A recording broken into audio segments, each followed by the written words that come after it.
The prophet-to-be. The prophet of the universe was now 6 years old. His mother Amina took him to Medina.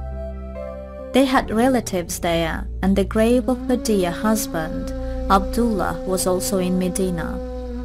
Our prophet went to visit his father's grave and started to cry. After staying in Medina for a month, they left for Mecca again. The desert was like an endless sea. They took his nanny Ayman with them. A short time after they started their journey, Amina suddenly became ill. She gradually became worse. Our prophet and his nanny became very worried. They eventually arrived at a village called Ebwa. Amina had no strength left in her knees, and she suddenly collapsed underneath a tree. They covered her with a sheet because she was sweating all the time. Our prophet was crying for his mother. He was worried that he was going to lose her too. He had lost his father before being able to see him. Was he now going to see his mother's death and her journey into the next world? He was thinking about all these things and feeling sadder each second. He then got a hold of himself and asked, "How are you, dear mother?" The kind and loving mother couldn't stand seeing her child so sad. She knew her illness was very serious, but she didn't want him to know that. She replied, "I'm fine, my dear son. I'll be all right soon." After saying these words, she felt very faint. Her illness was so serious that she couldn't even speak. At one point, she mumbled water. Our prophet straight away fetched his brother some water. Amina held his soft hands that were holding the water and opened her eyes. She looked at his beaming face one last time and caressed him with the love and kindness of a mother. Amina had felt that she was living the last moments in this world. There was no point in hiding it. However, she felt most sad to be leaving her dear child behind. To say goodbye to her dear son was unbearable. In the midst of her tears, she said, "Dear son, every living creature dies one day. Everything new becomes old in time. Everything passes away, and so will I. I'm very happy because I'm leaving behind a very decent boy." These were Amina's last words. She shut her eyes, passed away, and surrendered her soul to Allah. Our prophet and his nanny were left in shock.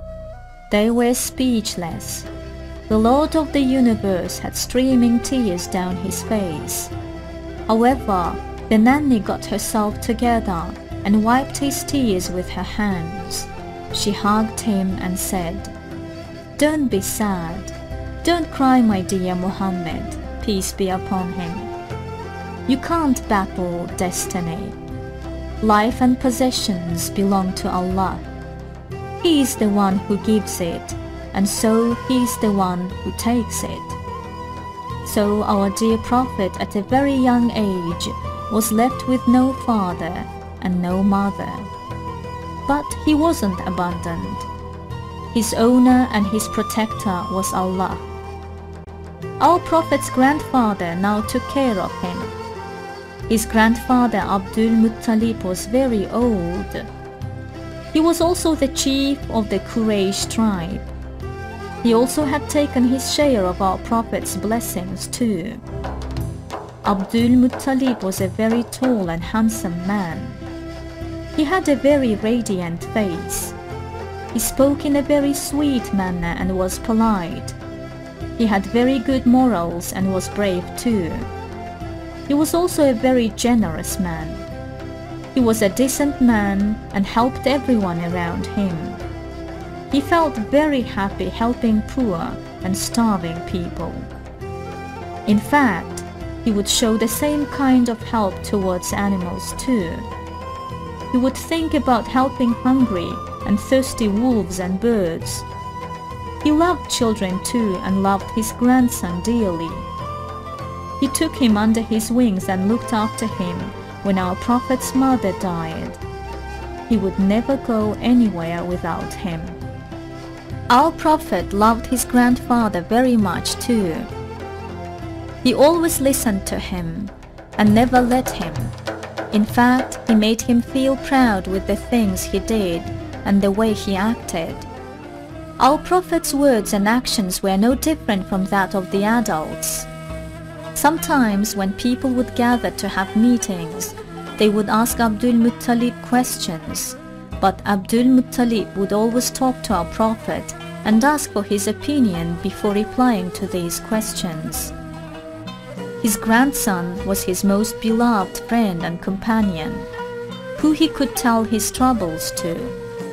But our Prophet never became a spoiled child and would always show respect towards his grandfather.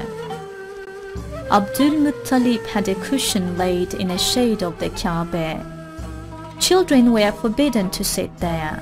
Abdul Muttalib never allowed other children to sit to that cushion. He would only allow our Prophet to sit with him on the other side of the cushion. He would stop those who would try and get our Prophet down. "Leave my dear grandson alone and let him sit by me. He will become a very important person in the future," he would say. It was as if he knew from then that when his grandson grew older, he would be a prophet. Our Prophet used to sit near his grandfather at the dinner table too. He would never start eating until his grandson came to the table. One day, Abdul Muttalib sent his grandson to go and fetch his camel.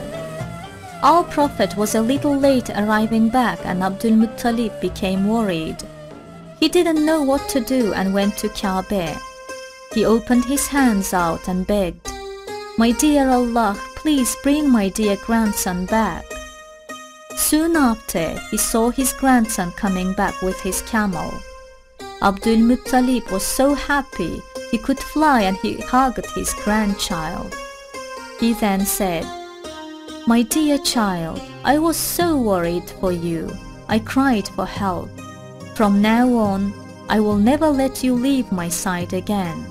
I will never send you anywhere alone again." After that, he never let his grandson leave his side again. During those times, there was a drought in Mecca. Not a single drop of rain had fallen for months. People couldn't find anything to eat and there was no water. Abdul Muttalib had realized the holiness of his grandchild. He took him and went to Abu Qubay's mountain. The people of Mecca then followed him. Abdul Muttalib turned his face to the Kaaba.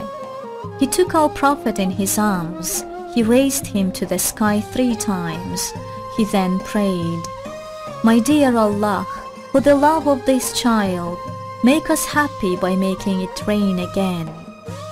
After a short time, the sky got dark and it started raining heavily. The tears of the joy of the people mixed with the drops of rain. Abdul Muttalib now had much more love for his grandson. After what happened, he became more careful in protecting and looking after him.